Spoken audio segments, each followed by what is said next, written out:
Every nation dreams of progress. Modern cities, better healthcare, quality education, and advanced technology all represent the vision of a developed society. Building a nation requires enormous resources. Roads, bridges, hospitals, schools, and power systems take years of planning and billions of dollars to create. Governments must fund countless sectors simultaneously, from education and healthcare to infrastructure, scientific research, and national security. With development requiring such enormous investment, an important question emerges. Where can governments obtain all the money needed to fund these projects? Governments already generate money through taxation, fees, and public sector enterprises. These systems provide the financial foundation for many public services. This video explores 3 hypothetical thought experiments about how governments could potentially generate additional money for development. The first idea is voluntary public donations. Citizens who wish to contribute can voluntarily support projects aimed at improving the nation's future. People may choose to donate because they want to support education, healthcare, infrastructure, and the overall development of society. In a modern system, donations could be collected through secure digital platforms that allow people to contribute easily and transparently. Even small contributions can become extremely powerful when millions of people participate. Small amounts combined together can create significant financial resources. These funds could potentially support projects such as schools, hospitals, public spaces, renewable energy initiatives, and scientific research. However, donation systems also face challenges. People need transparency, accountability, and confidence that contributions are being used effectively. The second idea explores taxation, particularly taxes on imported products. One of the main ways governments generate revenue is through taxation.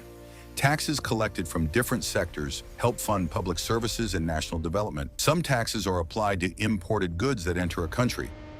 These taxes can influence prices and affect consumer purchasing decisions. If import taxes increase, imported products may become more expensive. Consumers then begin comparing prices and considering alternatives.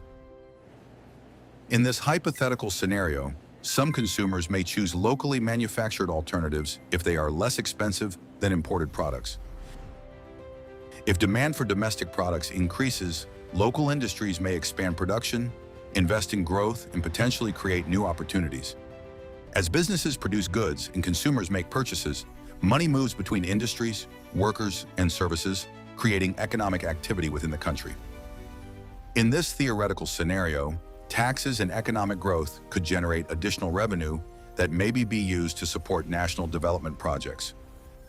However, taxation policies involve trade-offs. Higher import taxes may influence prices, consumer choices, and international trade relationships. Every policy requires careful evaluation and balance. The third idea is entirely hypothetical and imagines a different way businesses might operate. In today's economy, companies compete with one another to attract customers. Competition often drives innovation, but it also leads businesses to spend heavily on marketing and advertising. Businesses invest enormous amounts of money into advertising, sponsorships, and promotional campaigns to compete for customer attention. Now imagine a completely hypothetical scenario in which similar companies voluntarily consolidate into much larger organizations.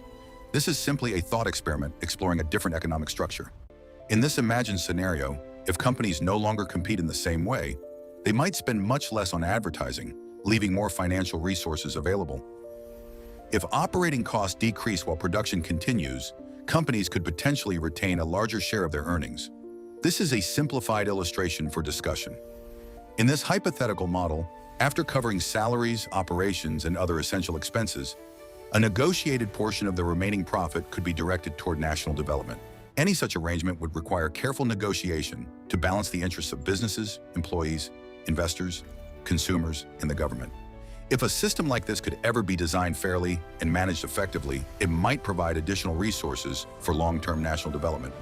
However, this remains only a hypothetical scenario for discussion. The ideas explored in this video are only hypothetical thought experiments.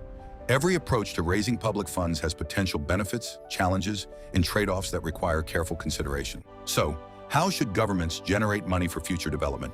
Are there better ideas? Share your thoughts respectfully in the comments.